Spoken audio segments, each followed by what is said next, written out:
অন্য নবীর উম্মতের আমল আর আখিরি নবীর উম্মতের আমল, এই দুইটার মধ্যে আকাশ জমিন পার্থক্য আছে। অন্য নবীর উম্মতে আমল করছে কোটি কোটি বছর, হাজার হাজার বছর, এরকম কেউ করে তাই। আখিরি নবীর উম্মতের এক রাইতের আবাদতের সমানও করতে পারে নাই তারা।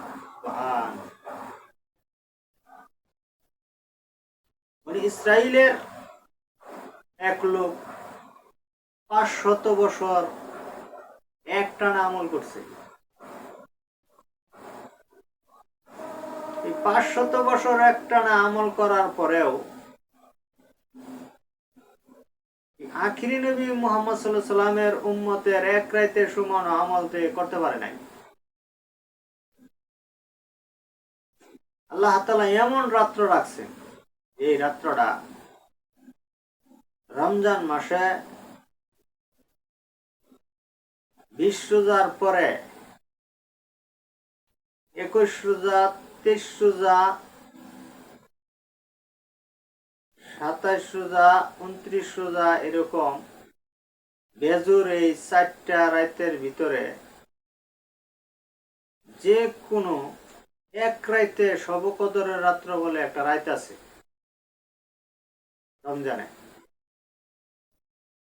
এই রাত্র যে উম্মতে আমল করবে, এই এক রাতের আমলের সমান কোটি কোটি বছরের রাত্রের আমলে পাইতো না। আল্লাহু আকবার, আল্লাহু আকবার, কি পরিমাণ পুরস্কার আল্লাহ রাসূল এই উম্মতকে আইনা দিছে। আর রমজান মাসের এক দিনের আবাদত বন্দিগি শত শত মাস আবাদত বন্দিগি করলেও এক দিনের আবাদতের সমান হইতো না। কেন?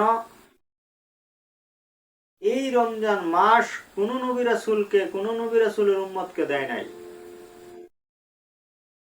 মাস এত বড় দামি, এই মাসের আবাদত এত সম্মানিত। উদাহরণস্বরূপ,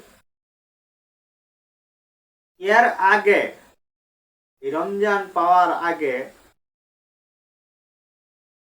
কোন কারণে জান্নাতের দরজা খুলে রাখা হয় নাই, জান্নাতের জানালা খুলে রাখা হয় নাই, কোন কারণে জাহান্নামের দরজা বন্ধ করে রাখা হয় নাই, জানালা বন্ধ করে রাখা হয় নাই। শুধুমাত্র এই রমজান মাস আল্লাহ রসুলকে দেওয়ার কারণে, এই রমজানের ইবাদত দেওয়ার কারণে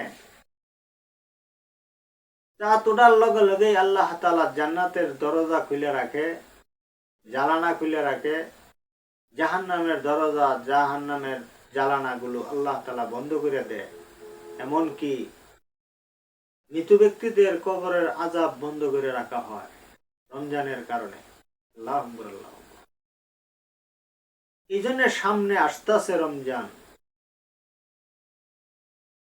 আমরা যেন এই রমজানে আমল করার নিয়ত কইরা রাখি এবং বেশি বেশি ইবাদত বন্দেগী যেন করি। আমি অনুরোধ করব, আমি পরামর্শ দিতেছি আপনাদেরকে। আপনারা হয়তো রমজানে বলেন স্ত্রীর, সন্তানাদির কাপড় চোপড় কিনতে হবে, মার্কেট করুন লাগবো, বাজার করুন লাগবো, টেহার দরকার অনেক, এই জন্য রোজাগুলো ভাঙ্গিয়ে আপনারা দেখা যাইতেছে যে বেশি বেশি পরিশ্রমের কাজ করে টেহা উপার্জন করেন। এটা আপনি ভুল করতেছেন। আল্লাহ রসুল জনাবে মোহাম্মদ রসুল্লাহ সাল্লাল্লাহু আলাইহি সাল্লামের উম্মতের উপরে এত রাগ হয় নাই, শুধুমাত্র রমজানে যেরকম রাগ হয়েছে। আল্লাহ রসুল বলেন, রমজান মাস পাওয়ার পরে যে ব্যক্তি নিজের গুনাহ মাফ করাইতে পারল না, সেই উম্মত ধ্বংস হয়ে যাক। এটা রাগে বলছেন, এটা আল্লাহর কাছে দোয়া কবুল হয়ে গেছে। যে রমজান পাওয়ার পরে গুনাহ মাফ করাবার হইল না, সে ধ্বংস হোক। এমনকি যে মা বাবা পাইলো, মা বাবার সেবা করলো না, মা বাবার দোয়া নিতে পারলো না, সেও ধ্বংস হোক। আল্লাহ রসুল বলছে, যে ব্যক্তি নবীজির নাম শোনার পরে সাল্লাল্লাহু আলাইহি সাল্লাম কইল না সেও ধ্বংস হোক। এই তিনটা বরদোয়া উম্মতের উপরে আছে, আর এই তিনটা বরদোয়া কিন্তু রমজানে করে থেকে গেছে। রমজানকে কেন্দ্র করে এই বরদোয়া গুলো হয়েছে। যে ব্যক্তি রমজান পাওয়া গুনাহ মাফ করাইতে পারলো না, সে ধ্বংস হয়ে যাক। এটা রমজান মাসে আমল না করলেই সে ধ্বংস হয়ে যাবে, যদি তার ওই দুইটা আটকেও যা। মা বাবার সেবা করলো, মা বাবার দোয়া নিল, নবীজির নাম শুনিয়া সাল্লাল্লাহু আলাইহি সাল্লাম কইল, কিন্তু সে রমজানে ইবাদত বন্দেগী করলো না, তাহলে সে ধ্বংস হয়ে যাবে। এই জন্য আমি পরামর্শ দিব এটাই, রমজানে যত হন আইসে না, এর আগে কিছু কিছু টেহা থইতে থাকুন কামাই করিয়া, যাতে রমজানে কষ্ট হবে দেখিয়া আপনার রোজা ভাঙ্গে হালাইন। ওই সময় আপনি কষ্টের কামটা না করিয়া কমসে কম আপনি যাতে রোজারি রাখবার হয়, কাম কাজ একটু কম করে করিয়াও যাতে রোজারি রাখবার হয়, নামাজটা পড়বার হয়, তবু জাহান্নাম থেকে বেঁচে গেলেন, নবীর এই বরদোয়ার থেকে বেঁচে গেলেন। এমনকি যদি টেহা নাও থাকে, যদি হাত কর যায় না, এরাও যদি আপনারা মানে একটা মাস চলে যাবার পাইন, যে নামাজটা পড়লাম, রোজারি রাখলাম, হাত কদরা আইনা এরা কোনোরকম বাজার সদাই করলাম, ঈদ করলাম, রমজানটা কাটাইলাম, তবু জাহান্নাম থেকে বাঁচতে পারবেন। অঞ্চু যদি রোজা ভাঙ্গিয়া নামাজ না পড়িয়া যদি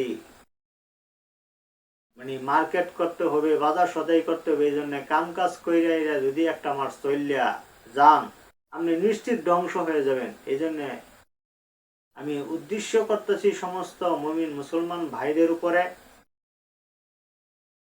আমার এই ভিডিওটা যারা শুনবেন তারা অন্যের কাছে আল্লাহর হস্তে এই কারণে শেয়ার করে দিবেন, যাতে করে তারা এই পরামর্শটা আমার শুনিয়া অন্ততপক্ষে কাজে লাগা, যে রমজান পাওয়ার পরে যেন তারা রোজাগুলো রাখে, একটা রোজাও যেন না ভাঙ্গে, নামাজ যেন 5 ওয়াক্ত ধরেই করে, কারণ রাসূলের বরদোয়ার থেকে আমাদের বাঁচতে হবে।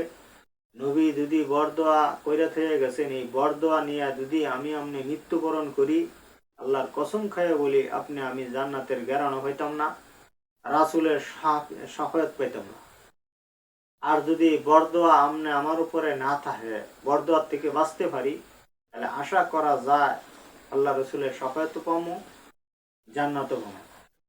জন্য আমি অনুরোধ করব আপনারা আমলটা করবেন, এবং আমার এই ভিডিওটা লাইক কমেন্ট শেয়ার এই কারণে করে দিবেন, সাবস্ক্রাইব করে দিবেন, শেয়ার করে দিবেন, যাতে অন্য মুসলমান ভাই জানতে পারে এবং সে জানার পরে যেন আমলটা করে, এভাবে মানে রমজানের এই বরদোয়ার থেকে যেন বাঁচতে পারে। আশা করি আমরা বুঝতে পারছি, এত বড় ফজিলতের এইগুলাই যেন আমরা নিতে পারি।